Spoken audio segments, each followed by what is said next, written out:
quand même, je tiens à rétablir justice devant tout le monde Il ici. s'agit bien sûr du Monopoly. Tombé dans ce trou noir, T'es tombé en amour. en amour du trou noir effectivement de Kickstarter. Ah, tu le mets dans une équipe ou pas? Pas du tout, c'est un engine builder. Mais c'est un peu un dégueu aussi. Vous écoutez On joue-tu? On joue-tu ou bien On joue! Saison 2, épisode 11, Ludesco et les Swiss Gamers Awards. Salut tout le monde, bienvenue à un autre épisode de On joue-tu, le podcast des jeux de société. Je pense que celles et ceux qui s'attendaient à voir l'épisode sur les jeux solo enfin sortir, sachez que j'ai dû la repousser encore une fois d'une semaine, mais inquiétez-vous pas, elle est déjà enregistrée, elle va sortir la semaine prochaine, pour de vrai cette fois-ci, parce que le podcast de cette semaine, on va parler de Ludesco et des Swiss Gamer Awards, et puis il fallait absolument que ça sorte à ce moment-ci, donc j'ai dû repousser l'épisode sur les jeux solo, mais inquiétez-vous pas, il existe bel et bien cet épisode, et vous allez l'entendre la semaine prochaine, lors de l'épisode 12. Avant de vous introduire mon invité de cette semaine, on va faire un petit retour sur vos réponses à la question de la semaine dernière. Pour rappel, la question était « Quelle est votre découverte ludique de ce début d'année 2022 ?» Alors, je vais commencer avec Ico sur YouTube qui dit « Salut à tous, super podcast. Pour ma part, mes jeux préférés de ce premier trimestre sont It's a Wonderful World et Clank. Ce sont des jeux auxquels on n'avait jamais joué avec ma femme et depuis, on enchaîne les parties. » Donc, merci beaucoup, Ico.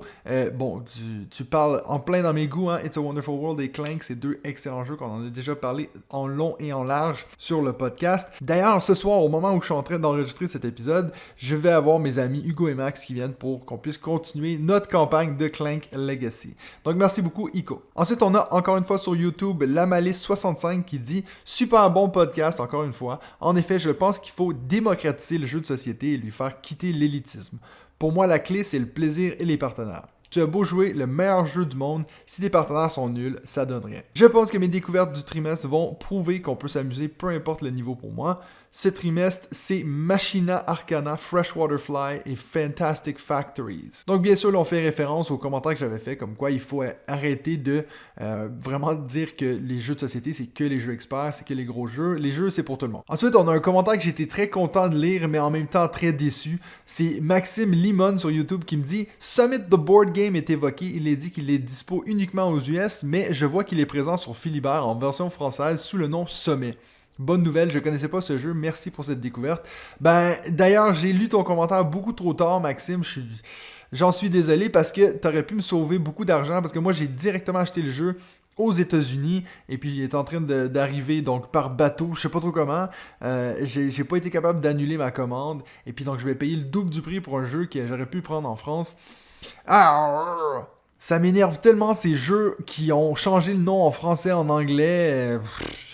Donc moi, quand j'ai tapé Summit, donc sur tous les sites que je connaissais donc de vente de jeux en français, ils sortaient pas, j'aurais dû mettre Sommet, j'ai pas réfléchi, donc ça va me coûter plus cher. Donc faites pas la même erreur que moi si vous êtes aussi intéressé par ce jeu que j'avais parlé de la semaine dernière, Summit, sachez qu'il s'appelle Sommet et puis qu'il est disponible, vous devrez être capable de le trouver en France ou même en Suisse. Et puis, dernière réponse qu'on a cette fois-ci sur Facebook, Julien Chirard qui nous dit « Everdell sans aucune hésitation ». Et pour réagir à l'épisode, si j'aime bien me lancer sur du gros jeu quand mes amis le proposent, coucou Great Western Trail, mes achats se concentrent généralement sur du familial plus ou initié afin de pouvoir jouer avec mes enfants de 7 et 10 ans. Et plus 1 pour Subterra, un de mes jeux préférés. Donc merci beaucoup Julien. Donc bien sûr, quand il nous disait Everdell, c'était sa découverte en ce début d'année. Vous allez voir, je vais en reparler d'Everdell dans cet épisode. Et puis, Subterra, c'est aussi un jeu que j'avais évoqué la semaine dernière. Comme j'en avais parlé la semaine dernière, c'est un jeu qui peut se jouer dans le noir si vous avez des blacklights. J'ai d'ailleurs reçu ce matin tout mon équipement de blacklight. J'ai eu des ampoules en blacklight, comme ça je peux changer tout l'éclairage dans ma pièce.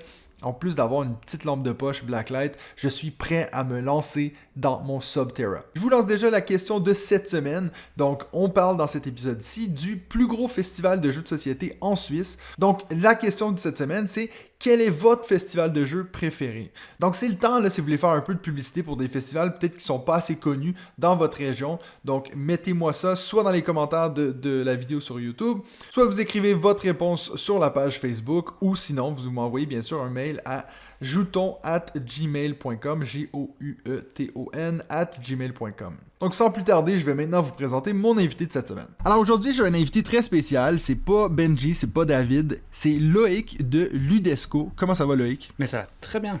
Donc nous, ça fait longtemps qu'on essaye de se voir parce que tu fais partie du festival Ludesco. Pour ceux qui ne savent pas ce que c'est, parce que bien sûr, il n'y a pas tout le monde dans nos auditeurs qui sont suisses, est-ce que tu peux leur expliquer en 2 mots, c'est quoi Ludesco? Alors Ludesco, c'est un festival de jeux et d'expériences ludiques qui a lieu chaque année, normalement en mars, à La Chaux-de-Fonds, en Suisse, dans nos montagnes. Ouais. Et puis donc, est-ce que ça a quelle ampleur ce festival-là, disons? Est-ce que c'est le plus gros en Suisse ou... Ouais, c'est exactement ça, c'est le plus grand festival du genre en Suisse. On a fait 10 000 entrées en 2019, ouais. La dernière vraie grande édition. Parce que vous imaginez bien qu'il y a eu un petit événement qui s'est passé depuis là. Entre deux. Voilà. qui était pas propice à avoir 10 000 personnes dans la même pièce. Exactement, voilà. On va Tous juste dire assis ça comme autour ça. d'une table, à s'engueuler parce qu'on s'est bouffé les pions. Donc, nous, on va vraiment prendre le temps de parler de Ludesco dans le 2e segment, donc la thématique de la semaine. Mais on va commencer comme à l'habitude avec notre premier segment qui est le jeu de la semaine.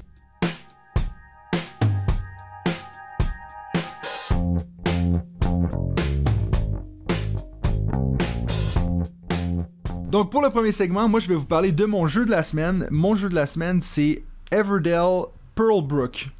Donc je suis un grand fan de Everdell et puis si vous avez suivi sur ma page Instagram, j'ai réussi à acheter la première extension qui est Pearlbrook et j'ai convaincu ma femme à faire une petite partie hier parce qu'elle est tellement fan d'Everdell. Voilà. C'est le jeu qui est assez propice, ça tombe direct dans ses goûts hein, avec tous les animaux et tout. Donc Pearlbrook, pour ceux qui savent pas, c'est en fait une extension qu'on rajoute sur l'énorme plateau qui est déjà assez gros. Tu connais toi juste pendant que j'en parle? J'ai joué à Everdell, le jeu de base, mais l'extension je l'ai vu sortir une fois, c'est ouais. très beau, mais j'ai pas encore eu l'occasion de jouer. Ouais, donc il prend encore plus de place sur la table parce qu'on rajoute un plateau avec la rivière et donc ça va rajouter des actions. C'est pas une extension qui complexifie énormément le jeu, ce que j'étais très content de voir. Je sais qu'il y en a qui disent que c'est pas leur extension préférée justement pour cette raison-là, mais j'avoue que étant donné que ma femme elle aime pas trop apprendre des nouveaux jeux et puis toujours embarquer là-dedans, elle était très contente de voir qu'en fait ça change pas énormément. On va avoir un petit pion ambassadeur qui s'appelle, c'est une grenouille qui peut aller sur certaines cases et puis il va vous donner des ressources ou peut-être des points de victoire de certaines façons et ça va aussi introduire les perles dans le jeu qui valent beaucoup de points, c'est des ressources qui sont très fortes, donc voilà. Moi je l'aime beaucoup, j'en ai fait qu'une partie pour le moment et puis c'est vrai que ça fait des plus gros scores, d'habitude moi je tournais autour de 40 puis là j'étais à 75 hier donc j'étais genre très fier de moi. Donc voilà, c'est une extension que j'aime beaucoup et puis j'ai hâte de voir les deux autres, je les ai pas encore procurés mais ça va pas tarder disons.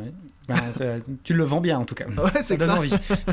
Puis toi, c'est quoi ton jeu de la semaine? Alors moi, je vais partir sur un jeu qui est pas tout nouveau, ça s'appelle Clank. Je crois que tu en as déjà parlé dans un ancien podcast. J'ai découvert récemment chez des amis. Ce qui est marrant, c'est que ce jeu, ça donne pas du tout envie d'après le nom. Le nom qui a une onomatopée comme ça, bon, ça fait un peu plus jeu apéro que tu joues voilà, avant de commencer vraiment la soirée, tu joues à des jeux apéro comme ça. Mais en fait non, c'est un vrai jeu de soirée, de milieu de soirée, avec une grosse composante deck building que moi j'aime beaucoup. Salut Benji. Oui, j'écoute le podcast aussi, donc je suis au courant des petits... C'est une vedette ce Benji, voilà, en fait. Plus ça. Que moi, ouais. Non, Wonderful World n'est pas un deck building, désolé. Bref, donc voilà, donc j'ai découvert ce jeu qui allie la mécanique deck building avec une mécanique de plateau, de déplacement sur le plateau. Et puis j'ai vraiment, c'est vraiment été un coup de cœur récemment. Ouais. Donc t'as pas encore tombé dans le Clank Legacy? Non, les Legacy, moi je joue beaucoup en club, donc j'ai pas tellement l'occasion de faire des Legacy. On essaye de temps en temps, parce que c'est vrai que c'est quand même vachement sympa, mais voilà.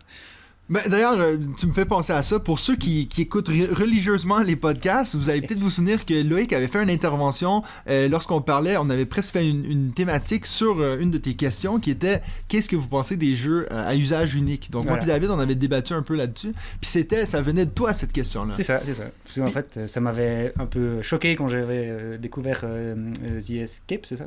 Non, Exit. Exit, voilà. Ouais. Exit, un pendant d'Unlock, mais dans lequel on déchire des cartes. Et donc ça m'avait un peu outré de trouver trouvé qu'il y avait des jeux qu'on détruit en cours de route et puis qu'on peut même pas refiler plus loin des copains. Donc, surtout dans ton cas, vu que toi, c'était plus en organisation. Encore plus, voilà, dans le cadre d'un festival de jeux où on est justement censé se passer les jeux, c'est un peu, voilà, donc je peux comprendre que des gens dans le privé achètent ce genre de trucs parce que c'est une expérience sympa, mais pour nous, voilà, ça m'avait un peu surpris et puis du coup, bon, on en avait parlé. Ouais. Et puis donc, Clank, est-ce que tu le mettrais assez haut dans tes préférés deck building ou bon, après une partie, peut-être que... Ouais, alors on a quand même pas mal étudié le truc. Bon, je me suis fait bouffer par le dragon, donc je dirais que le jeu est nul en fait.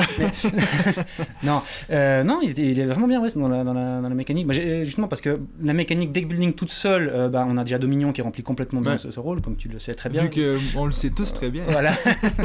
Mais, et donc d'avoir d'autres mécaniques qui jouent avec, qui se combinent à ça, moi je trouve ça vraiment sympa. Ouais.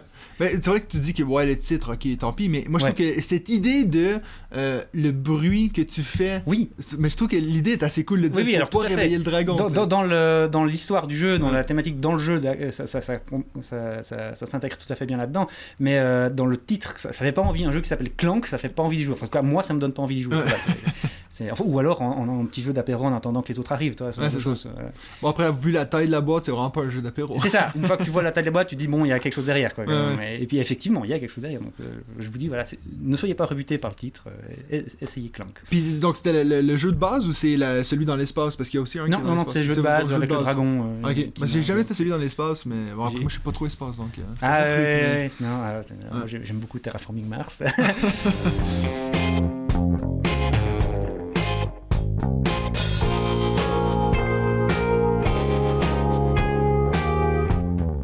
Alors, pour notre deuxième segment, comme j'avais dit, on va parler un peu de Ludesco parce que, comme la majorité d'entre vous, vous le savez, je vis en Suisse, même si j'ai vraiment pas un accent suisse. Malgré que je te dirais que de plus en plus mes amis québécois me disent à chaque fois que je les vois, oh, tu t'en viens suisse. Ah ouais? Juste avant, j'ai dit 70, donc... Ah oui, bon, mais ça, c'est pas universel comme ça. Ouais. Mais oui, on est un podcast très international, donc voilà. Mais je suis en Suisse et puis je voulais absolument...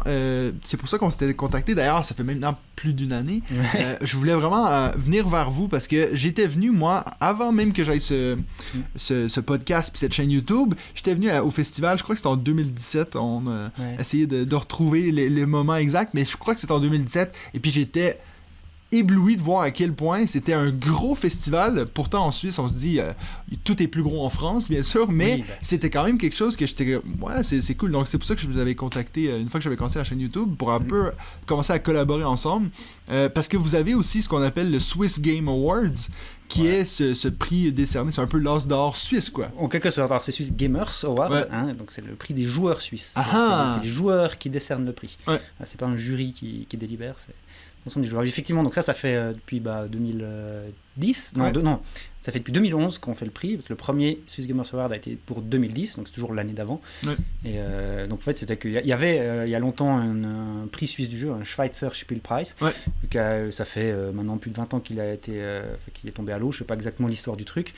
Et puis donc nous, voilà, il y avait cette envie de créer, de refaire un peu un award comme ça. À notre sauce.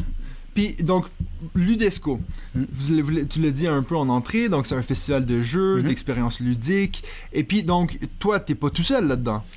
Non, parce que, voilà, si tu veux, on a fait 10 000 entrées, donc, comme je disais, à la dernière grosse édition, gérer ça tout seul, ça va être un peu compliqué, hein. Voilà, ne serait-ce que donner les bracelets à tous les entrants. Non, on est actuellement dans l'équipe d'organisation, on est une 40aine de personnes. Donc ça brasse pas mal de monde et puis ça demande pas mal d'énergie. On est tous bénévoles, ça c'est aussi un truc. Et puis on a vraiment d'horizons différents. Il y a des gens comme moi qui sont des gros joueurs, puis il y a des gens qui aiment pas jouer, même dans l'organisation, mais qui aiment bien organiser des trucs, donc qui nous ont rejoints pour ça. Donc c'est vraiment, on est hétéroclite et c'est une grande force, je pense. Ouais, parce que c'est vrai que quand on pense à... Encore une fois, pour ceux qui savent pas du tout, qui sont jamais allés en Suisse, donc la Chaux-de-Fonds, c'est pas nécessairement l'endroit la plus touristique de la Suisse. Ouais, alors c'est pas non plus Saint-Profond du Nowhere, comme ils disent au Québec. C'est clair. Mais je fais juste dans le sens, tu sais, quand on pense gros festival de jeux, on se dirait Genève, on se dirait même Lausanne. Exactement, mais ça c'est... Mais donc pourquoi la Chaux-de-Fonds? Il y a quoi ici Parce qu'on est tous Chaux-de-Fonds, en fait, les premiers organisateurs, on était tous une équipe de Chaux-de-Fonniers, et puis on aime ça, on aime le jeu, on aime organiser des choses, puis on s'est dit non, on fait à Chaux-de-Fonds, on fait chez nous. On a commencé petit, hein, aussi la première édition, on a eu 400 personnes, ce qui est déjà énorme pour un festival de jeux dans les montagnes. On était déjà extrêmement contents. Et puis, ça a grandi petit à petit. On n'a jamais même envisagé d'aller ailleurs. En fait, c'est vraiment ancré à chaud de fond.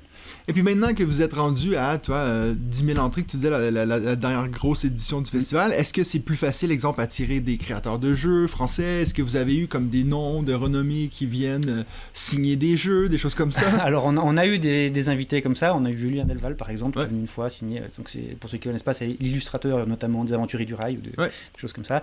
On a eu Sébastien Pochon qui vient récemment, que vous avez eu dans le podcast il y a quelques semaines. On attire quand même un petit peu des gens comme ça. Après, on n'a pas non plus le rayonnement d'un Octogone à Lyon, par exemple, ou encore moins le Festival de Cannes. C'est sûr que c'est pas du tout le même genre. On n'est pas du tout sur la même échelle. Mais on arrive quand même à avoir un peu de trucs, puis notamment le Swiss Gamers Award, on essaie toujours d'inviter le gagnant, l'auteur du jeu gagnant. Après, des fois, quand il vient des États-Unis, c'est quand même un peu plus compliqué, mais quand ils viennent de France ou d'Allemagne, on arrive en général à les avoir, ou au pire en duplex sur une tablette. C'est drôle que tu dis ça parce que j'ai un souvenir d'avoir vu, parce que l'année dernière, le jeu qui avait gagné le Swiss Gamer Award, c'était Nidavellir. Exactement. Très bon choix d'ailleurs. Bravo aux joueurs suisses, hein, c'est pas moi. Mais il me semble que j'ai vu une photo de Serge Laget qui avait une cloche suisse ou quelque chose comme ça. Est-ce que c'est vraiment ça que vous donnez comme prix? Oui, c'est le trophée. On a une fonderie de cloches ici en ville, et puis donc du coup on leur fait fondre une cloche avec marqué Swiss Gamers Award. Mais ça c'est incroyable. C'est vraiment le truc typique suisse. Mais on voulait pas donner juste une médaille ou juste un truc comme ça, donc on s'est dit qu'est-ce qu'on peut faire d'original? Une cloche. Ça ou un pot de fondue ou une raclette. Ouais, mais ça se mange. Donc après, tu t'en souviens? Enfin si, c'est un bon souvenir. Ça. Et puis donc, autre que le festival, donc là tu avais dit que la majorité du temps c'est au mois de mars. Voilà. Bon, cette année...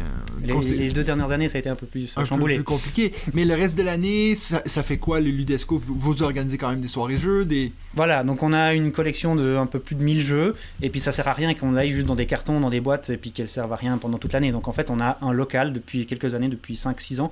On a le local ici dans lequel on est en ce moment, et qui nous sert entre autres de local de stockage, et aussi on a une grande salle derrière dans laquelle on organise des soirées environ une fois par mois, pour faire profiter les gens de notre collection de jeux. Après, c'est pas des trucs d'ampleur Ludesco, hein. De toute façon, on est limité à 80 personnes en place. Mais on a comme un peu un club de jeux, quoi. Puis, donc, toi, tu dis que tu as fait donc, plus de 10 ans que tu es dans cette organisation-là. Ouais, moi, je suis là depuis le début. Au début, vous étiez combien?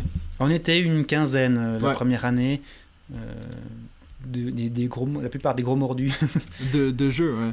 Mais donc depuis ce temps-là, est-ce que tu as vu une évolution dans l'engouement autour du jeu en Suisse? Est-ce qu'il y a un peu est-ce que tu penses qu'il y a plus d'intérêt, justement? Ça se voit peut-être par le niveau de fréquentation qui augmente, mais est-ce que tu as l'impression que quand tu regardes les gens qui viennent au festival, si tu compares il y a 10 ans, est-ce que c'est pas le même type de personnes qui viennent? Est-ce que c'est plus accessible pour tout le monde? Ou? Moi j'ai l'impression de voir quand même pas mal les mêmes têtes, mais avec toujours des gens en plus. Donc je pense que les gens qui jouaient ont toujours joué. Je pense ce qui change, c'est que c'est plus visible en fait. C'est plus rentrer dans les mœurs que les gens jouent. Quand tu regardes pas mal de vidéos, moi je regarde pas mal de vidéos sur YouTube, t'as très souvent dans les gens qui font des vlogs, des trucs qui parlent chez eux, t'as très souvent dans leur décor des boîtes de jeux qui sont, même si c'est pas des gens qui parlent de jeux de société, qui parlent de n'importe quoi, de philosophie ou je sais pas quoi, ils ont souvent des boîtes de jeux que je reconnais, qu'on a ici dans les jeux de société, dans le décor, et c'est un truc que je voyais pas il y a quelques années, effectivement. Donc il me semble que c'est de plus en plus mainstream, pour dire un anglicisme, d'avoir de connaître des jeux de société. Voilà. Mais après, je pense que les gens ont toujours plus ou moins joué. C'est juste que c'est peut-être plus visible maintenant. Puis toi, personnellement, est-ce que c'est quelque chose qui ça a toujours été dans toi de jouer à des jeux depuis que tu es tout jeune? Ouais, alors moi je suis tombé dedans étant petit, comme on dit. Quand j'étais jeune, mon oncle avait une boutique de jeux. Donc voilà, mon père a toujours aussi été un joueur. Donc voilà, je suis dedans depuis toujours. Après, donc au niveau, par contre, mon entourage, on l'est un peu moins, mais depuis que je fais dans des clubs ou des Ludesco, j'ai tiré un peu du monde aussi. Ouais. C'est plus acceptable de sortir un jeu en réunion de famille. Et puis, donc, si on va peut-être maintenant plus se concentrer sur le Swiss Gamer Award. Donc, c'est qui ces joueurs-là que tu dis? Tu l'as dit avant d'entrer, c'est les joueurs qui décident le prix. C'est qui ces joueurs-là? N'importe quel joueur en Suisse, n'importe qui joue dans un club ou dans une ludothèque de Suisse peut participer à ce prix, en fait. Donc en fait, c'est vraiment les clubs, les votants. Hein. Donc, ce qui se passe, c'est qu'on demande au club leur avis, de nous renvoyer une liste de leurs 3 jeux préférés de l'année passée. Et après, eux, ils font à l'interne, ils font comme ils veulent pour consulter leurs membres. Ouais. Il y en a qui font un processus très démocratique, d'autres qui demandent juste en assemblée générale qui c'est qui pense quoi. Enfin, ça, ils font vraiment comme ils veulent. Et donc, en fait, simplement, tu fais partie d'un club de jeu où tu vas régulièrement à une ludothèque, tu peux donner ton avis sur le club. Et puis après, on reçoit vous recensez tous ces tout votes. Et puis, on fait le dépouillement. Puis on parle de combien de votes environ là? Alors, j'ai ça là. Cette année, on a 28 clubs et ludothèques qui ont participé au... Ah ouais, donc ça fait quand même ça fait beaucoup de gens. Donc parce que là on parle de c'est tout en Suisse romande en fait. Ah non, c'est de la Suisse en entier. Ah donc il y a même des Suisses allemands qui il y a majoritairement des Suisses allemands. Alors on est un petit peu surreprésenté en Romandie proportionnellement parce que on parle français, mais on a dans l'équipe des gens qui parlent suisse allemand et qui contactent les clubs et les lieux-de-tech en Suisse allemande. Puis justement un de nos derniers épisodes qu'on a fait, c'était sur les différentes catégories. Est-ce que vous en avez énormément comme énormément maintenant l'As d'or ils sont rendus à 4. Vous êtes à combien? On en a 2. On a le Swiss Gamers Award normal et puis le Swiss Gamers Award Kids, qui est vraiment pour les jeux qui... Enfin, pas seulement spécialement enfants, mais les jeux qui peuvent se jouer avec des enfants. Ouais, parce que d'ailleurs, j'avais vu... je crois que c'est Azul qui avait gagné le prix Kid, puis moi je me disais, est-ce que c'est vraiment Kids? Non, mais c'est cet aspect que c'est familial. C'est ça, tu peux jouer avec des enfants. Ouais, voilà. Ouais. Donc, après, il faut juste calculer le score pour eux, je pense, mais... il y en a qui sont rapides, hein. Ouais, qui sont bons, hein. Plus rapide que moi, alors. Il y a des enfants qui aiment les maths. Hein. Une des particularités aussi de ce prix, c'est que on n'a pas une liste fermée de jeux présélectionnés par un jury. C'est vraiment tous les jeux qui sont sortis l'année passée, qui sont référencés sur Trick Track ou Board Game Geek quand même, parce qu'il faut qu'on puisse vérifier. Les trouver, ouais. Puis donc, ça vous pose pas de problème de peut-être des fois avoir des jeux méga experts avec des jeux qui sont un petit peu moins... Oui, alors tout à fait. On a des palmarès des fois qui font le grand écart entre vraiment... mais bon, ça fout aussi la beauté du truc. Il y en a pour tous les goûts, vraiment. Ouais. Puis donc, ce prix-là, donc comme j'ai dit avant, l'année dernière, c'est Nida Vellir qui a gagné. Cette année, on sait pas. Ah bah ça va être de la surprise. Il va falloir regarder une vidéo qui va sortir demain sur une chaîne YouTube. Je sais pas si tu connais On Joue-tu, ça s'appelle. Ah oui, c'est peut-être sur ma chaîne alors. Voilà, c'est ça. Donc, on va faire une vidéo juste après celle-ci où on va... tu vas me dévoiler, parce que moi, je les connais toujours pas encore. C'est nominé pour les Swiss Gamer Awards. Donc... Si vous voulez voir cette vidéo-là, il faut absolument regarder la vidéo demain qui sera sur ma chaîne YouTube.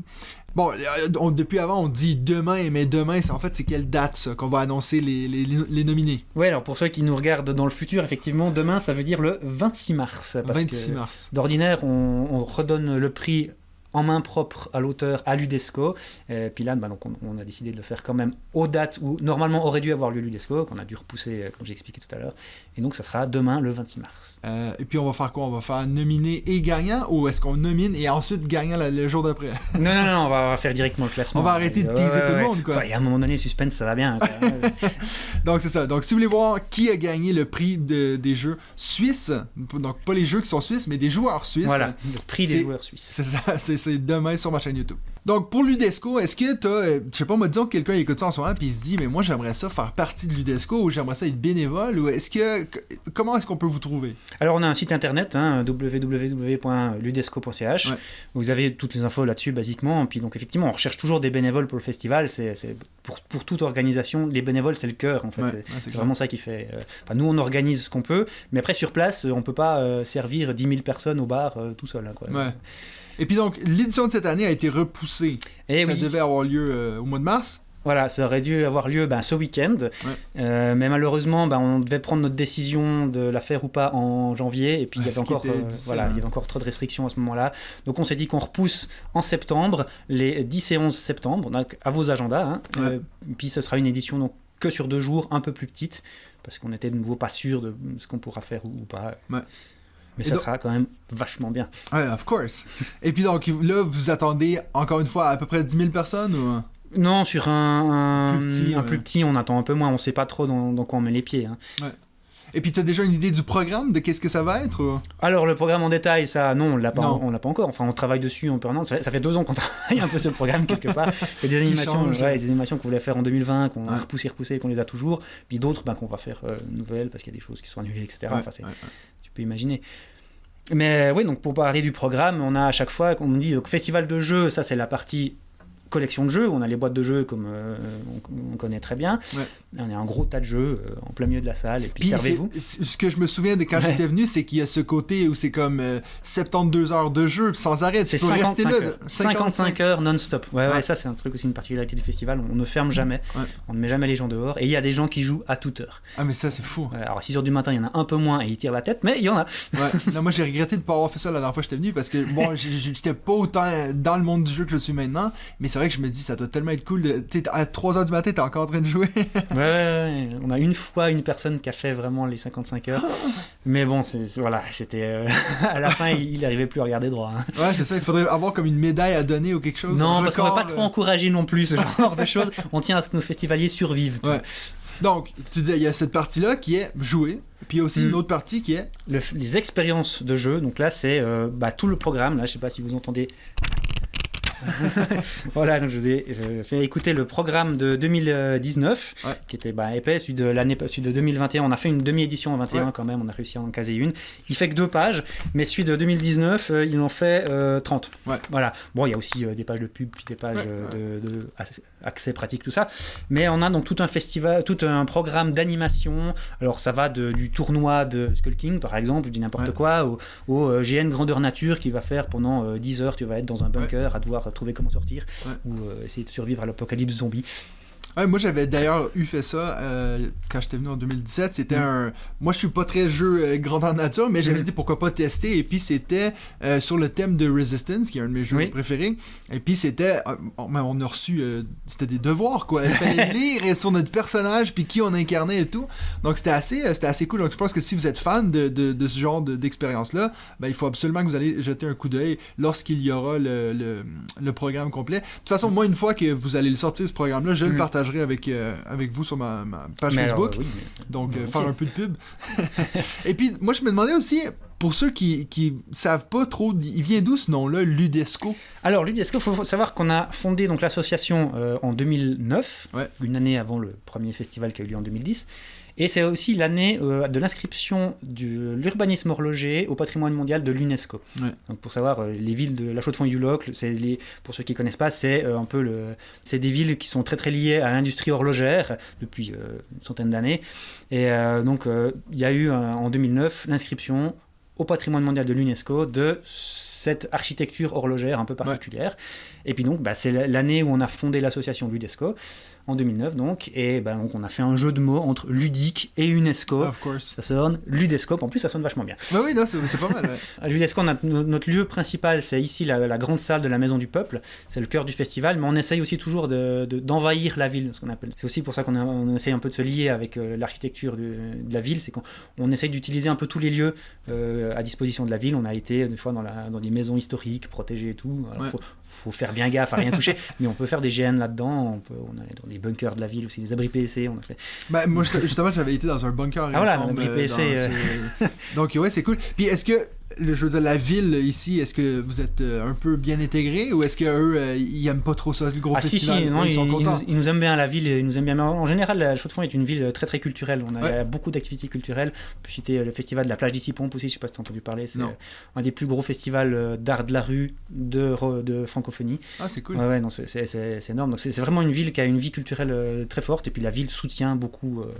Alors pas forcément financièrement directement, mais par des gratuités, par des services, des choses comme ça. Non, on peut pas se plaindre à ce niveau-là.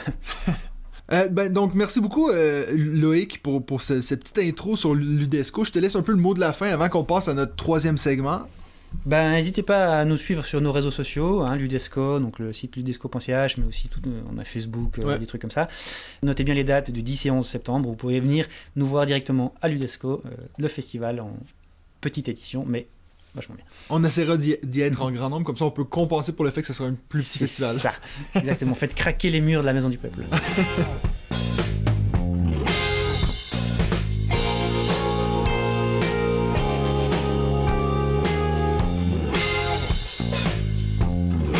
Donc pour le troisième segment, j'ai proposé à Loïc de justement faire un top 5 sur tous les jeux qui ont gagné le SGA, donc le Swiss Gamers Award.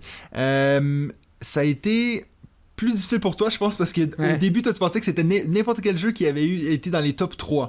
Mais moi, j'ai dit non, il faut que ce soit absolument le jeu qui a gagné number 1. Voilà, c'est pas facile de faire un top déjà parce que c'est un peu un crève-cœur de dire lequel je mets pas. C'est assez difficile en fait comme exercice. Donc, non, je sais que c'est pas facile, mais bon, moi je le fais à chaque semaine. Mais ouais, c'est pas évident. Donc moi je vais commencer avec mon numéro 5 qui est. C'est un jeu que. J'avais pas pensé qu'il aurait pu gagner le prix de meilleur jeu de l'année, mais pourtant, il avait gagné le Kennerspiel aussi, donc c'est Istanbul, mon numéro 5, qui a gagné votre prix donc, du meilleur jeu de l'année en 2014. Voilà. Istanbul, j'en profite pour en parler parce que c'est la première fois que j'en parle, je pense, sur cette chaîne. C'est un des premiers jeux que j'ai acheté pour commencer ma ludothèque quand je suis arrivé en Suisse. Puis c'est un jeu que j'ai énormément joué, que je trouvais tellement cool ce principe de poser un ouvrier à quelque part, puis tu t'en vas, puis tu le laisses là, puis tu peux revenir dessus, puis le reprendre. Ce principe-là, je le trouvais vraiment cool. C'est original comme mécanique. Ouais, et puis c'est un jeu que j'ai ressorti vraiment récemment, je pense l'année dernière. Et j'ai quand même trouvé qu'il avait perdu un peu de son charme. En tout cas, je sais pas c'est quoi ton expérience plus récente, mais je me suis rendu compte que j'ai beaucoup de jeux qui font peut-être un peu ce genre de choses-là, mais en mieux. Et puis c'est un jeu que j'ai fini par vendre, je crois, parce qu'il y a quelqu'un qui était venu chez moi qui était assez fan, donc je l'ai vendu. Mais ça reste que c'est un excellent jeu. J'ai fait beaucoup de parties à l'époque où j'avais genre 4 jeux dans ma ludothèque. Donc Istanbul, c'est mon numéro 5. Je suis assez d'accord, il est bon, mais aussi comme toi, j'ai un peu trop joué quand on l'a gagné, on a un peu trop joué, puis du coup c'est vrai que après il y a une extension qui rajoute le café comme ressource. ça améliore pas mal, mais bon, c'est vrai que ils ont aussi fait un jeu de dés par après, hein. Il me semble qu'il y a eu un dice game, parce que maintenant tu peux acheter genre un big box de Istanbul, puis je me suis toujours dit, mais c'est quoi le troisième, parce qu'il y a genre 3, c'est peut-être, comme tu dis, alors le jeu de base, l'extension et le jeu de dés, c'est peut-être ça, dans la même boîte. Peut-être, alors je suis pas au courant. Ouais, donc voilà. Ton numéro 5 à toi? Alors moi, on va partir sur le jeu qui a gagné en 2015, Seven Wonders Duel. Of course. Voilà. Ouais, parce que moi je joue pas beaucoup à des jeux à deux, mais celui-là c'est un que j'apprécie vraiment bien, parce que déjà j'aime bien Seven Wonders en général, tout l'univers. Et puis comme jeu à deux, franchement, il passe vachement bien. Ouais. Donc Seven Wonders Duel, un jeu que j'ai jamais parlé sur cette chaîne. Non, je crois jamais. Puis qui va sûrement pas revenir dans mon top 5. Donc celui-là, comme tu dis, il a gagné en 2015. Donc on y va dans l'ordre là. Moi j'ai dit 2014, toi 2015. Voilà. Moi je vais y aller numéro 4 avec un jeu qui me traite pas bien, et il me fait vraiment mal ce jeu parce que je pars tout le temps, mais Scythe, of course, c'est de loin en termes de qualité du jeu par rapport au nombre de fois que je gagne, il n'y a pas plus grand écart dans toute ma vie ludique que Scythe. J'ai jamais gagné une partie de ce jeu, mais j'aime à chaque fois jouer à ce jeu. On a fini l'année dernière la campagne de Fenris, et puis j'ai perdu chacune des parties, et puis bon, c'est vrai que vers la fin je commençais vraiment à en avoir marre, puis je me disais c'est horrible, mais ce jeu là visuellement incroyable. C'est une claque, visuellement chaque carte est une œuvre d'art, quoi. C'est clair, mais c'est ça en fait, parce que l'illustrateur du jeu c'est un peintre polonais qui est à fond là-dedans. Donc je savais pas à ce point là, mais c'est vrai que ça se voit que ça se voit, ça saute aux yeux, quoi. Donc voilà, Scythe qui a gagné en 2016. Ouais, c'est ça. Et donc, je te rassure, on continue dans l'ordre. Je te rassure, moi aussi je gagne pas souvent à Scythe. Malgré que je vais aussi en parler. Ton numéro 4? Alors moi, j'ai mis celui qui a gagné en 2019, Wingspan.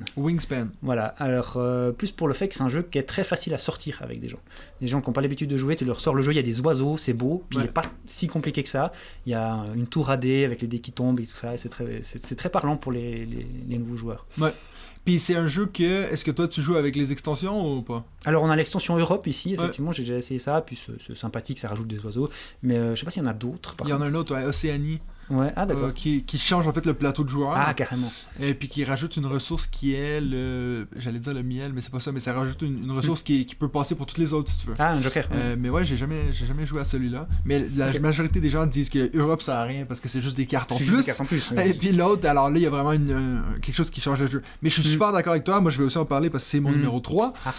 Wingspan, c'est un jeu qui, comme tu l'as dit, hein, c'est vraiment un jeu qui peut attirer les gens, alors que pour beaucoup de vrais gamers, ils se disent mais pourquoi je veux jouer à un jeu avec des oiseaux? Mais c'est peut-être parce que c'est pas nécessairement toi le public cible. C'est un peu la même chose avec Everdell récemment, cette idée que c'est quelque chose qui peut vraiment attirer au coup d'œil. Et puis moi, je sais pas, je trouve ça cool, tous les, les textes en bas des cartes qui disent ils Ouais, viennent de ça, quelle c'est- région, ça c'est c'est presque, sympa. c'est très pédagogique. C'est ça, Le côté- apprends l'ornithologie. C'est ça. Le côté pédagogue de ma vie aime bien cette partie-là.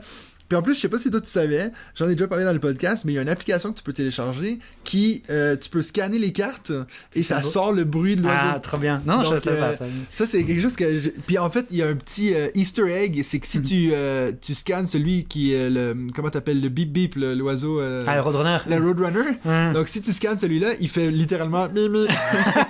Excellent. Donc voilà, pour ceux qui sont fans de Wingspan, sachez qu'il y a une application, ça s'appelle Wingsong. Puis c'est gratuit, vous pouvez le télécharger sur votre téléphone pour scanner vos cartes. Bah, ça, rien que pour ça, ça me donne envie de refaire une partie bientôt. Ah, toi? Toi, ton numéro 3? Alors moi, en numéro 3, j'ai mis Sight, comme t'en as parlé tout à l'heure. Voilà, je sais pas si ça vaut la peine de se réattendre dessus, mais ouais. C'est vraiment un bon jeu. Donc 2016, on a Ouais, dit. Hein? C'était une belle claque visuelle. Ouais. Donc, Sight, ton numéro 3. En numéro 2, j'ai mis Nidavellir 2000. Donc, Numéro 2 seulement. Numéro 2, parce que mon numéro 1, c'est un de mes jeux préférés ever, donc je Ah. pouvais pas le remplacer. Mais oui, non, Nidavellir, je vous en parle énormément sur cette chaîne, c'est un de mes jeux préférés. Donc, il a gagné l'année dernière, on en a parlé juste avant, puis vous avez envoyé une belle petite cloche à Serge Lagère. Exactement. Qu'on salue. Donc, Nidavellir, moi j'y joue surtout sans extension. Je trouve que l'extension Thingvellir, ça complexifie un peu trop le jeu, je pense. Au début, je l'aimais beaucoup, mais c'est vrai que maintenant, j'ai de la peine à le sortir parce que déjà, c'est tellement intimidant quand t'as tous les héros au bout de la table. Ouais. T'as toujours quelqu'un qui dit, mais lui, il fait quoi, lui, il fait quoi, lui, il fait quoi. C'est ça, tu prends. Puis là, t'en rajoutes encore plus. J'en ai parlé aussi récemment. Il y a une nouvelle extension qui s'en vient au mois de novembre que j'ai pu tester à Cannes, que je trouve qui est mieux faite que Thingvellir parce qu'elle est beaucoup plus accessible. Ça te rend pas le jeu plus complexe. Donc, ça, je vais certainement vous en reparler lorsque je l'aurai testé au mois de novembre. Voilà. Hein, alors moi, Nidavellir, je l'ai pas mis. Je sais pas trop croché avec ce jeu-là. Je sais pas trop pourquoi. J'aime bien la thématique, mais... Alors, on va Voilà. arrêter ça tout de suite. Ouais, si ça va, attends, tu Je ressors rentre. des dossiers, hein, on parle de Dominion. Hein. Ouais, c'est ça. Ok, donc t'as pas mis Nidavellir, c'est quoi tes numéro Non, 2? en 2, moi j'ai mis celui qui a gagné en 2012, Tolkien. Tolkien. Ouais, je sais pas si t'as eu l'occasion de... Oui, de je jouer. l'ai au Canada en fait. Voilà. Dans ma Moi, ludothèque là-bas. j'aime beaucoup déjà rien que le plateau avec les engrenages qui Ouais. s'imbriquent, puis quand tu tournes la roue centrale, ça fait tout tourner déjà visuellement. C'est vraiment cool. Hein. C'est vraiment cool. Et puis la mécanique de devoir vraiment prévoir à l'avance, prévoir plusieurs coups à l'avance que tu vas faire. Mais- Donc pour ceux qui savent pas, c'est qu'on fait entrer nos bonhommes, nos ouvriers sur la roue au plus bas, et puis chaque tour la roue avance d'un cran, et donc plus tu les laisses longtemps sur la roue, plus l'action qu'ils vont pouvoir faire va être puissante. Ouais, Et donc, parce il que faut l'action vraiment- tu l'as fait au moment d'enlever l'ouvrier. Exactement, au moment où il redescend, et donc du coup il faut vraiment prévoir à l'avance, parce que tu peux pas aussi ne rien faire un tour, tu es obligé de faire quelque chose. Donc Ouais. tu dis, ah, ce tour-ci je fais ça, comme ça le tour d'après je peux attendre, le tour d'après je fais ci, le Ouais, tour d'après je fais ouais, ça. ouais. Ouais, vraiment c'est un jeu... Moi, c'est un jeu que j'aime beaucoup, mais j'ai découvert Teotihuacan avant, qui est du même créateur, Daniel Tacchini. Et puis moi, j'ai quand même une préférence pour Teotihuacan. On a fait quelques parties avec ma femme qui est aussi vraiment fan de Teotihuacan, de Tolkien. Et puis, je sais pas, après nous on a joué juste à deux, puis je sais pas si c'est mieux à plusieurs, mais à deux, je trouvais que souvent on allait un peu toujours sur les mêmes actions à voir. Mais lui, c'en est un qu'il faudrait que je joue beaucoup Ouais. plus, je pense. Ouais, bah à plus on se bloque plus, donc t'as plus envie d'aller voir ailleurs. Parce Ouais. qu'il faut y voir, c'est que bah, s'il y a trop de gens sur une roue, les actions deviennent beaucoup plus chères à Ouais. se mettre, donc c'est sûr que ça doit pas mal changer. Moi j'ai Oui, toujours joué à 3 ou 4. Et le problème avec ces jeux-là, puis c'est le même problème que j'ai avec Teotihuacan, je déteste les jeux où il faut que tu payes tes ouvriers. Ah Cette idée de tu sais, il faut que tu te gardes des ressources pour pouvoir faire, tu sais, sinon t'es pénalisé. Je suis toujours le gars qui oublie, puis qui, ah non, mais là j'ai perdu 12 points à cause Pour de de la ça. mendicité Agricola, c'est ça. Ah, c'est ça. Moi j'aime beaucoup Agricola, j'aime beaucoup ce principe. Je trouve ça justement très frustrant. Et je sais pas pourquoi j'aime bien les jeux qui Et puis bon, thématiquement, ça fait du sens qu'il faut que tu payes tes Ah oui. ouvriers. Attends, On est pas dans l'esclavage, mais... Ouais, capitaliste, mais quand même pas à ce point. Ouais. Donc, ben moi, mon premier, c'est un de mes jeux préférés, 2015, c'est Seven Wonders Duel. Contrairement à toi, moi, je fais assez souvent des jeux à deux. Ma femme, elle aime bien jouer. Seven Wonders Duel, c'est un qu'on a fait énormément, avec extensions, avec 2 extensions. J'ai joué aussi énormément en ligne sur Board Game Arena. Puis c'est un que j'avais au Canada, que j'ai racheté ici. Je trouve que c'est de loin le jeu que je dois avoir le plus joué de ma vie, puis j'ai pas l'impression de toujours avoir la même stratégie. Oui. À chaque fois que je joue une partie, c'est toujours différent, ça va dépendre des cartes qui sortent. Des fois, je vais y aller à fond sur le militaire, des fois pas du tout. Donc ça, je trouve que c'est un jeu qui t'offre énormément de possibilités. Puis c'est dans une petite boîte, c'est facile à expliquer. Je trouve que c'est vraiment le sweet spot. D'accord, ouais, je comprends tout à fait. Ouais. Moi, j'ai mis son grand frère en Ouais. premier lieu, le premier gagnant du Swiss Gamers Award en 2010, le Seven Wonders, tout court. Ouais. Parce que vraiment, c'était aussi une des très très grosses claques ludiques à l'époque, en tout cas. Oui, ça c'est sûr, ouais. C'était vraiment super, quoi. J'ai découvert avant qu'il gagne le prix. Et j'étais pas du tout surpris quand il a gagné, quoi. Non. Vraiment, C'est vrai que j'étais pas encore dans le monde ludique à fond en 2010, mais je me dis quand ce jeu-là est sorti, ça devait être ça a été c'est vraiment comme tu dis une c'est claque. ouais, au même titre que Caylus ou Dominion quand ils sont sortis, c'était ou même Colon de Catane, je pense ça a secoué le monde effectivement à cette époque-là. Ça, la mécanique de draft qui était déjà populaire dans les joueurs de Magic, là était populaire chez tout le monde en fait après ça. Puis je pense aussi c'est une thématique qui parle assez aux gens parce que c'est quelque chose aussi, qui a eu existé, ça fait un peu de la mythologie, un peu les légendes. Donc je pense que ça c'est quelque chose qui attire beaucoup aussi. Ouais, visuellement il est pas dégueu, c'est vrai que oui, c'est ça, c'est un beau jeu puis en plus maintenant il est encore plus beau avec la nouvelle édition. Mais je pense que moi c'est pas le jeu qui m'a fait rentrer dans le monde ludique, moi c'était clairement Catan que j'ai beaucoup trop joué. Comme beaucoup de monde. Comme beaucoup de gens. Mais c'est vrai que moi j'étais à l'époque, je savais pas que tu pouvais acheter plus qu'un jeu. Moi, j'avais acheté Catan. Bah, c'est déjà bien, t'as pas dit le Monopoly, c'est déjà bien. Hein. C'est ça. Mais franchement, moi, ça m'avait dégoûté le Monopoly quand j'étais jeune. Ouais, non, c'est vrai que c'est un mauvais contrairement à toi, moi, je suis pas grandi dans le monde ludique. C'était surtout jeux vidéo, moi. Parce qu'on avait Clou et puis, comment t'appelles Cluedo. Ouais, mais nous, au Québec, on appelle ça Clou. Mais je sais qu'ici, c'est Cluedo. Donc, Cluedo et puis Monopoly. Puis moi, je détestais jouer à ça. C'est long, puis tu roules le dé, t'attends ton tour. Puis je suis allé chez un ami, il m'a montré Catan alors que j'étais juste avant l'université, donc je devais avoir 20 ans dans ce coin-là. Puis j'étais, oh mon dieu, j'ai acheté le jeu, j'ai fait 100 parties. Puis là, quelqu'un m'a montré Seven Wonders, puis là, ça a fait oh, je peux arrêter de jouer à Catan. C'est ça. Donc, t'as gagné un niveau. Bravo. Puis là, maintenant, je suis plus capable de jouer qu'un jeu, j'en ai 150 en même temps. Sûr. Donc voilà. Donc la porte, elle est ouverte avec Seven Wonders. Donc c'est un très bon choix. Puis je vois pourquoi vous l'avez mis. Le premier prix, c'est cool que vous avez commencé en plus à ce temps-là parce que c'est cool de dire que le premier qui a gagné le prix, c'est Seven Wonders. C'est ça. Ça met une belle. Voilà, et on a commencé le prix, alors on n'a pas fait exprès, mais on a commencé le prix au bon moment en fait, c'est ça. Ah, c'est clairement ça. Ouais. Moi, Seven Wonders, je l'ai pas mis dans mon top 5 parce que j'y ai trop joué, simplement. Ah, ouais. Mais il y a des jeux, des fois, je me dis de trop y jouer, je peux quand même l'apprécier, mais celui-là, j'ai quand même l'impression. J'ai une large préférence pour It's a Wonderful World dans le draft. Puis c'est un que pourtant j'ai joué presque autant maintenant, It's a Wonderful World. Et puis c'est vrai que, comme je le disais avant, j'ai tellement un amour pour Seven Wonders Duel que j'ai toujours l'impression que j'aurais préféré jouer à ça. Mais bien sûr, tu peux jouer à plusieurs. Donc ouais, c'est ça, c'est que tu peux jouer à 7. Est-ce que toi, tu t'es lancé dans les extensions et tout? Parce que moi, dans mon podcast, il y a souvent des gens qui me parlent de Armada. Armada est incroyable. Est très bien. Ouais. Moi, j'ai jamais fait les extensions à part Babel, qui est apparemment la pire. Ouais, Babel, c'est pas. Mais c'est sympa, ça reste sympa. Moi, j'ai toutes les extensions à la maison. Voilà, c'est un des rares jeux que j'ai toutes les extensions à la maison avec Terraforming Mars. Non, vraiment, ça vaut le coup. Cities et Armada, je pense, surtout qui sont bien. Les meilleurs, parce qu'il y en a pas mal maintenant. Il y a aussi Leaders, Babel et les chantiers qui sont bien, mais voilà, sont plus. Effectivement.